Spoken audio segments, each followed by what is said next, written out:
5, 4, 3. Of any kind of wave. So every single sound wave that comes into this microphone that you're going to see today is consistent as far as placement of where that microphone was. So there's no change of direction to give you a different sound, pitch, or whatever of any of these sounds.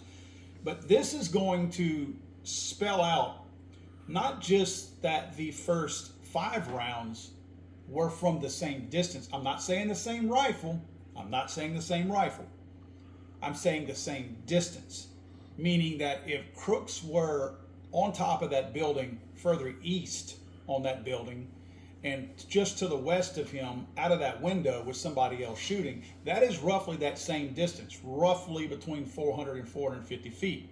So keep that in mind. This guy is not saying this is the same gun that shot this. He's saying this is the same distance that the shots were fired from. If you measure the distance or the time duration between these two events, like this right here, if you look at the time codes here and you carefully measure this, it comes out to 0.22 seconds. And 0.22 seconds, if you do the math on that, with some pretty good guesses about muzzle velocity, density altitude or air density and humidity and air temperature and so on, then you can get a pretty good guess about the speed of sound. And then by doing some pretty basic algebra, you can calculate the distance from which this round arrived. And if you do the math on this with some pretty basic assumptions, let's see, that distance comes out to about somewhere between 400 and 450 feet, essentially, based on the numbers that you use. And that's consistent with the position of the known shooter, the identified shooter, Crooks, as he has been identified by media sources and so on. So if you hear the first 3 rounds, this is what it sounds like. And you'll notice that the distance or the time difference between the snap and the crack is consistent among all these 3 rounds. It's exactly the same. It's 0.22 seconds. So if I play this, that's the same time gap as this. Okay? So we know that those first 3 rounds, which are indicated here, these first 3 rounds are fired from the same distance.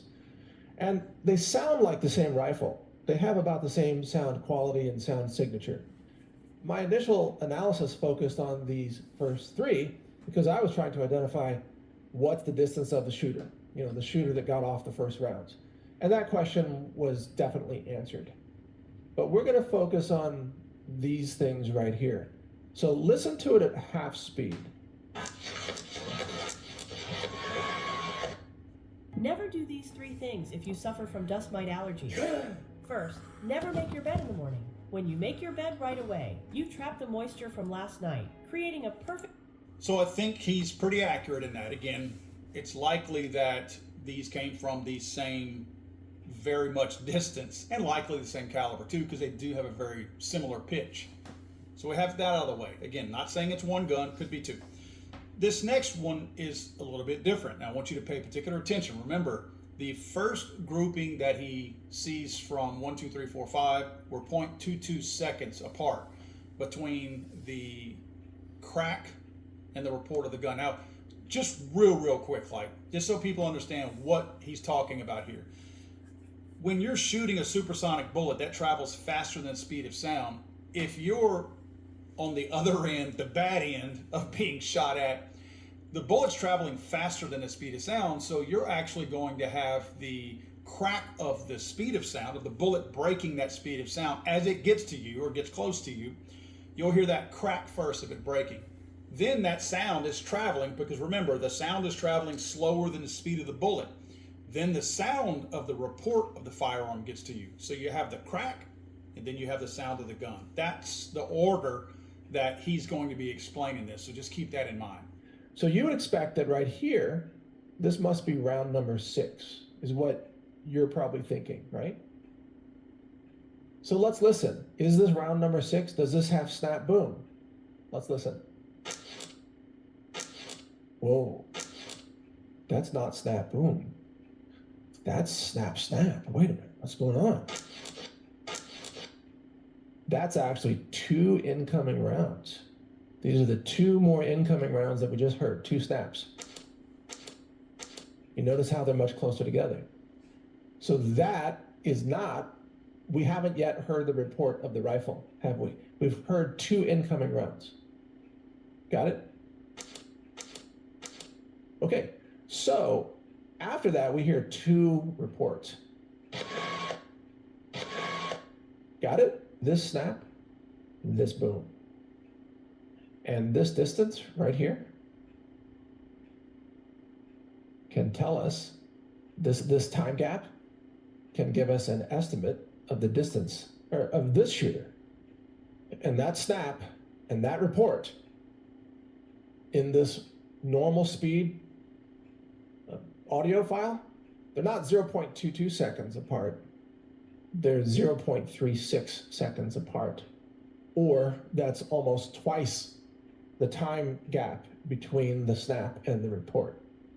So that means that the bullet that made this snap, which is the same bullet as the bullet that made this report, is much farther away than the first 3 rounds and round number 4 and number 5.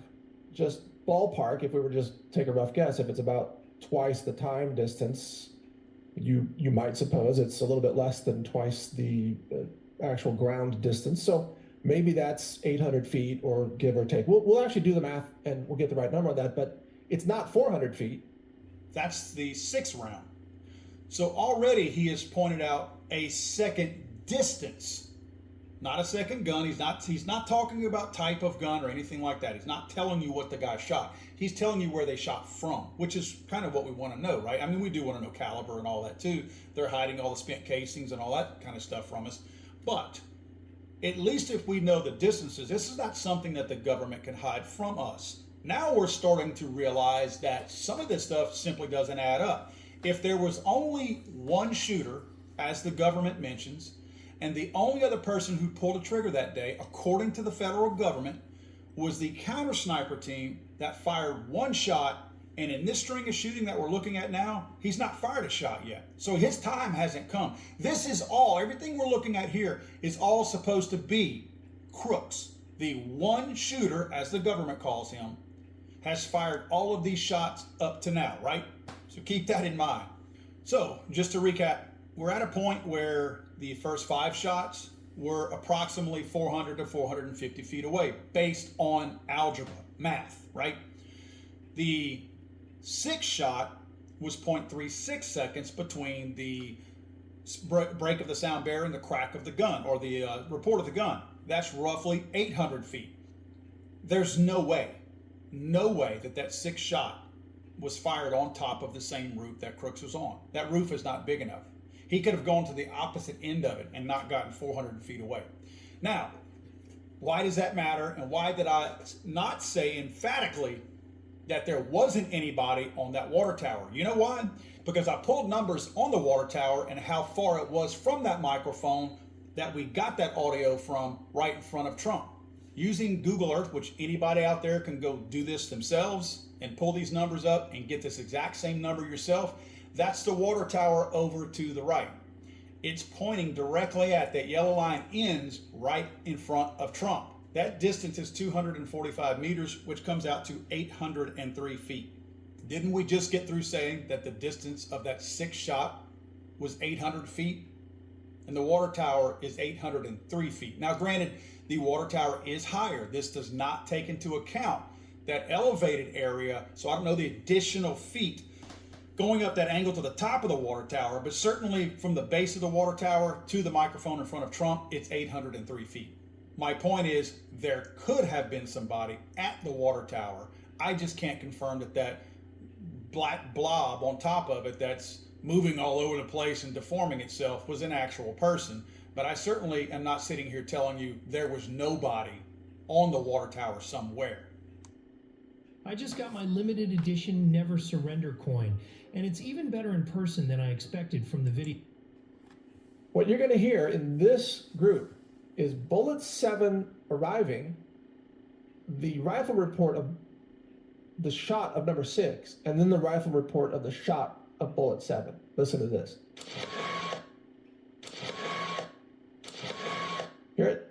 what if we measure this distance then between the incoming snap of this round and the boom of this rifle? And I did go ahead and do the algebra on that one. And let me tell you the assumptions I made. I made the assumption of muzzle velocity at an average of 3,000 feet per second. And the reason I chose that instead of 2,500 feet per second is because, well, you know, I'm an accomplished long-range shooter. And if I were taking that shot, I would have used a much larger caliber, ideally something like 300 Win Mag. I would have used a small grain bullet in a 300 Win Mag cartridge. A bullet on the order of like 178 grains, something like that, which is a pretty small bullet for the large amount of gunpowder charge in the cartridge. And the reason that you would do that is to get much higher velocity, to give you a flatter trajectory, and also a lot less of flight time, which means your round is less susceptible to wind.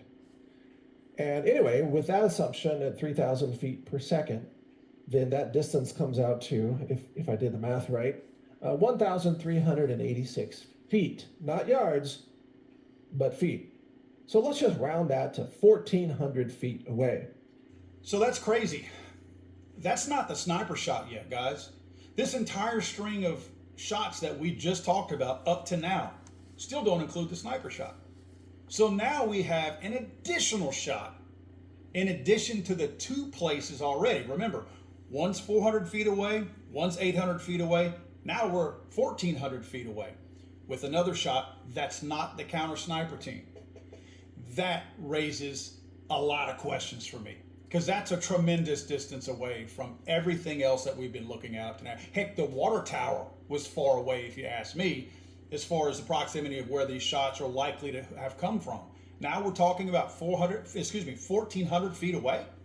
So I went to the fairground again on Google Earth, and what I want to do is plot the possibilities on this piece of property where that could have come. Now you see, again, that's my first mark right there. If you go to Google Earth, they're really good about how you can get approximations and really close on what your distances are that you can plot onto the actual map itself. What I started to do, and this is kind of a funny story, I'm going to tell you as a side note real quick. What I did was the red circle is plotted out 1,400 feet all the way around. So the farthest line that you see is 1,400. There's a shorter line right next to each one of those. That is going to be 1,200 because I'm giving some room for error for this long shot. I'm trying to determine where this long shot came from. So I'm assuming it could have been a lower caliber rifle. So I'm taking into account a little bit of room for error. Now, as I put this together, this is kind of funny and kind of weird. Never had this happen to me on Google Earth before. As I'm putting it together, I go to take a screenshot of it and look down the bottom, graphics rendering, context lost. So I go back and all my illustrations are gone. So I redid it again. I just wanted to mention that real quick. Kind of strange that that happened. So when I do this, if you notice the yellow line is 1,400 feet out, the blue line is 1,200 feet out. So I figure between the blue circle and the yellow circle is roughly where that shot came from. Because in the center there is that microphone right in front of Trump's stage. So inside that circle, or at least very close to it, is where that additional shot came from. Now there's a lot of places out here that that shot could have come from, but what I wanted to show you is there's also a lot of things that would get in the way of line of sight to be able to shoot. So take a little trip with me here, and we're going to look pretty much at the entire area. Of course, I don't have the circle on here, but you can spot some approximations on there. There's trees in the way, so that really takes out some of these shots. There's a lot of these shots that just don't have a chance because there's not a clear line of sight. We're also looking for elevated surfaces. We also need to keep in mind that whoever shot this shot, they either were shooting at Trump or they were shooting at crooks, right? So we also have to keep in mind, like in this look that you're looking at right here, they couldn't have hit either one of them because they're behind Trump, behind the buildings, and they were also on the wrong side of that slope to be able to shoot crooks. So we can automatically discredit a lot of these things right off the bat. And I'm actually making the assumption that this could have been a shot that took Crook out or crooks out. That last sniper shot that they say was fired, it's possible that that shot may not have been the one that ended Crooks. This other shot that's in a really, really great distance away, of course you would want to be hidden if you're doing something that's covert, that's not part of the actual plan, or at least not what's supposed to be seen. In most cases, that's probably why they would have used the guy from a great distance to make that shot. They don't want him to be seen.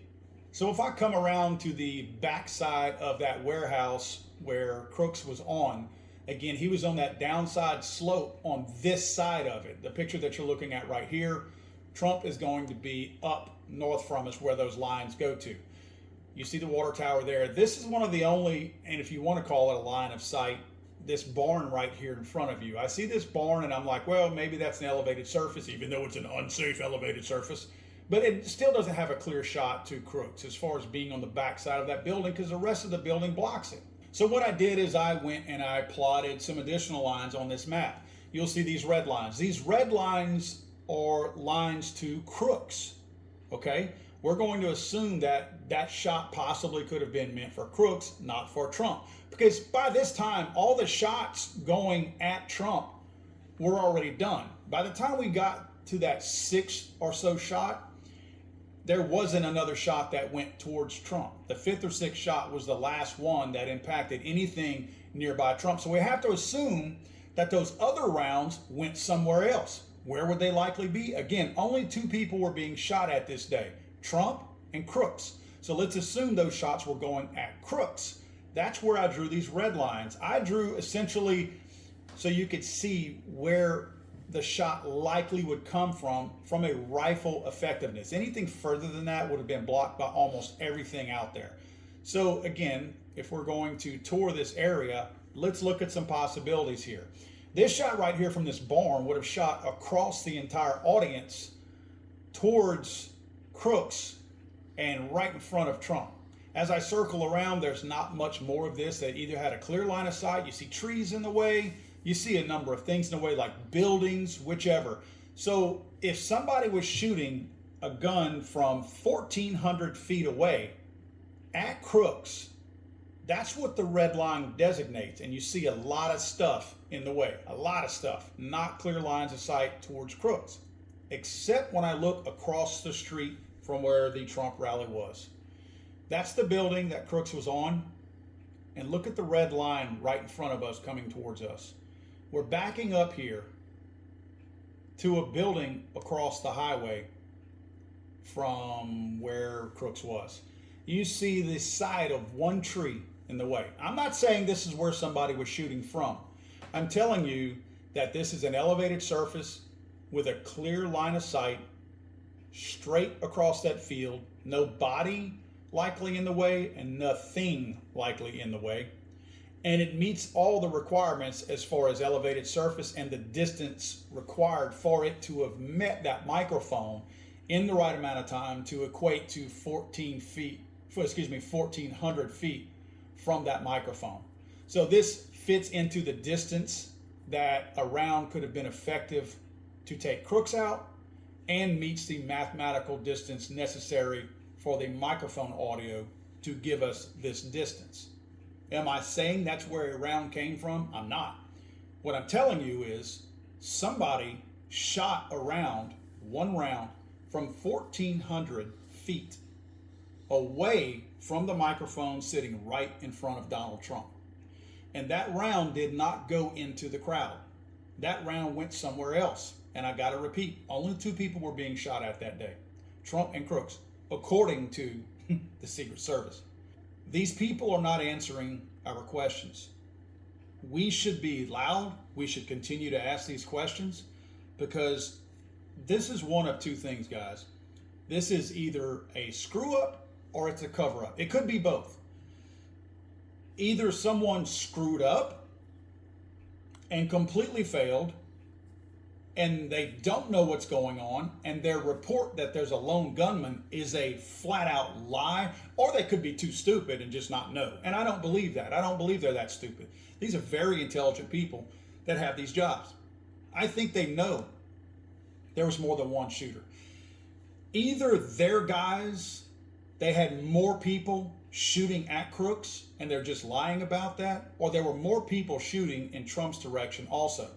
But make no mistake, there was at least, according to actual data, science, math, according to that, there's at least 3 different distances that these shots were fired from. Not 3 different guns. It's not like we have this fantasy that crooks picked up 3 different guns and shot them and they gave us 3 different sounds. We're not talking about sounds, and we're not talking about the type of gun. We're talking about mathematical triangulation to get back to a location, again, using algebra, to figure out based on the actual audio that we all have access to. And we know without a doubt that we're dealing with distances of 400 feet, 800 feet, and 1,400 feet. And no way do all 4 of those shots come from that rooftop, and no way do they come from those other rooftops. Because these other rooftops that we're talking about where the counter snipers were, those don't add up either. And again, that final shot that the federal government says came from the counter sniper team behind Trump on the right side of him, that shot did not come for many seconds after this entire string of shots were fired.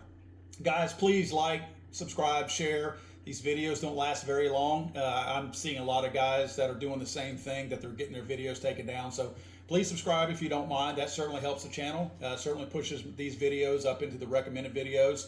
Share them, like them, comment down below. I'm very interested in what you guys have to say. And I will say this, a lot of you have emailed me a ton, paul@legallyarmedamerica.com.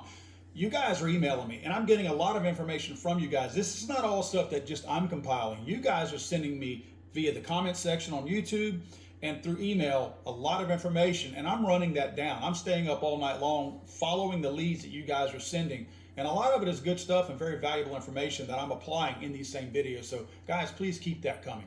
God save the Queen, man. What's up?